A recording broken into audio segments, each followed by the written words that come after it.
I'm playing Zelda Breath of the Wild. I've been addicted to it for the past week.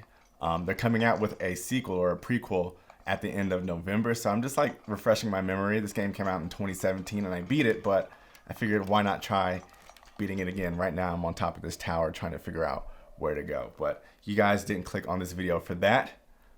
I'm just having fun. Check this out. PolarPro sent me a pair of the new Peter McKinnon variable NDs, and I am super excited to get a chance to try these out.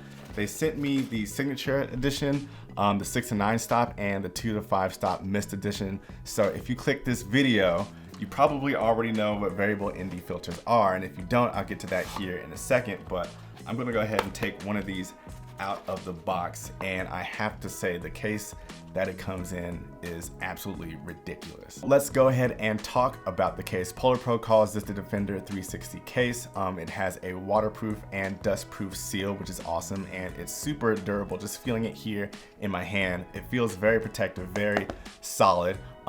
Any filter I have ever bought comes in this plastic case that's very cheap and a thin layer of foam to protect the filter, but I always end up throwing that away anyway. But this I'll definitely be holding on to. Look at me, I just keep fidgeting around with it. Let me go ahead and put it down.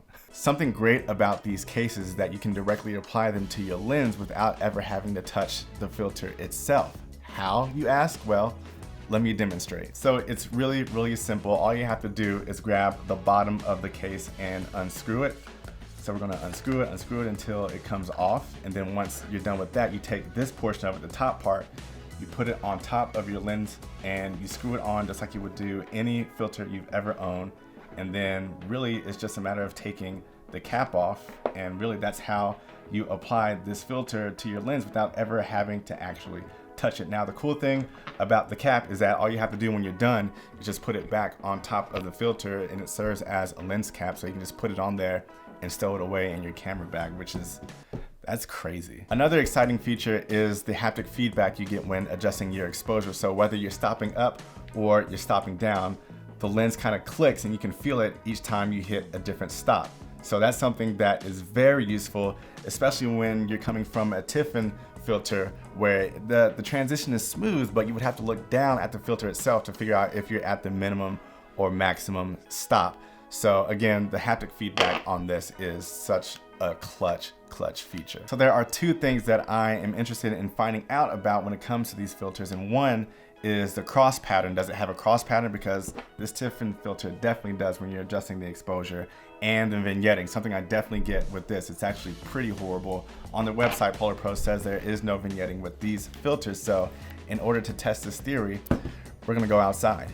All right, so variable ND filters, if you don't know how they work, here is a quick crash course. Variable ND filters basically act as sunglasses for your camera, allowing you to maintain the proper exposure without having to adjust your settings like your shutter speed or your ISO or your aperture. So basically all I have to do is twist the filter, and right now I'm stopping down, and you just twist the filter until you get the proper exposure, and then you're all good to go. So I know this is really annoying, but this is what the picture looks like when I don't have the filter applied. I'm at 1/50th of a second at 2.8 at ISO 400, and obviously this picture is completely blown out. But put the variable ND on and your shot is properly exposed.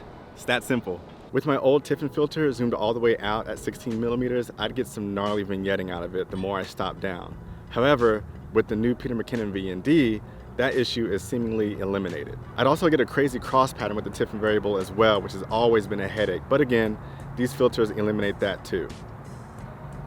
All right, we're in a different spot and there's a perfect explanation for this. If you watched my video last week, I told you guys that we were about to be in the middle of a fire. So in the middle of filming this video, we decided, you know what, this video is not important anymore. Let's pack it up.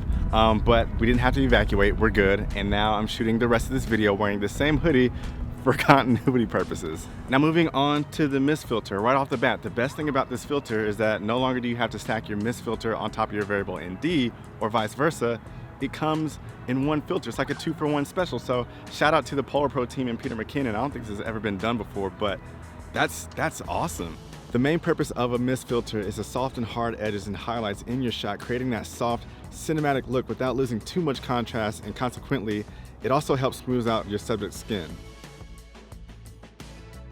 There is a second purpose for this filter, and it's something that I'm actually really excited about. So in order to demonstrate, we're gonna go back home and go to my garage. Okay, I'm in the garage and I hope this setup works. Right here, I have my key light, that's my main light, and I have 2 LED panels behind me to serve as my backlight. So the second purpose of the mist variable ND, simply put, is to create blooms within your highlights. Here's a before shot without any filter applied to the lens. And here's an after shot with the mist variable ND applied. And being that I've never owned this filter before, the mist filter, this is the one that I'm actually most excited about. I have a second example to show you guys. Right now I have my EOS R6 shooting this light directly. So here is a shot without the variable ND mist filter applied. And here is a shot with the variable ND mist filter applied. Again, you can definitely see the halation or the light bloom once you apply the filter. So with all that said, let's head back upstairs. So I will say that I think the strength of this filter really depends on your setting, because when you look at the outdoor shot, the difference was very, very subtle as opposed to when we brought it inside and we put the lights in the shot. You could definitely tell when I had the mist filter on as opposed to when I had the mist filter off. But regardless of all that, I can definitely say that these new Peter McKinnon variable NDs do not suck. They're actually incredible. So I think if you're in the market for a really, really good ND filter or filters, these are definitely worth the $250 price point. Again, I want to thank PolarPro for sending me these filters. These are definitely going to be a mainstay in my everyday camera bag. And you know what? There's just something about having that bronze filter at the end of your lens that just makes it, I don't know, there's something about it. I love it. But enough of that, man. I no longer have use for this Tiffin filter, and as much as I did bag on this filter, it's still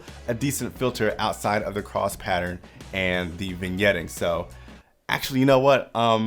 This is for all the real ones. This is for those of you who watch all my videos and stick around to the end. I'm gonna give this filter away to one of you. So all you have to do is just comment. What can you comment?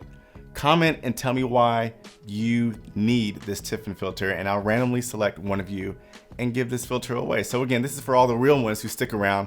Thank you, I appreciate you guys. So again, comment why you need this filter in the comments and I'll select one of you and give this away. That does it for this video, guys. I hope I explained everything well, and I hope it all made sense, and I hope you learned something. And if you did, please consider hitting that like button and subscribe to my channel.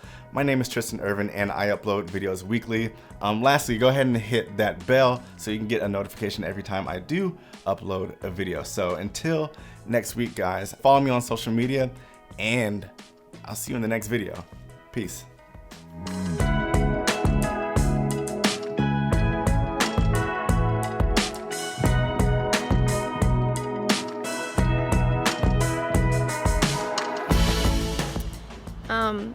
He says I don't get a cameo. Crap, the shadow. What's good? What's good, YouTube? He says I don't get a cameo, but you got a cameo. You were sitting on the stairs. Anyways, after holding the camera for so long, I just wanted to say hi. Hey, can I have my camera back? No, I'm saying hi. Can I? Hey, YouTube! You are underexposed right now, so my back behind is super underexposed. Peace.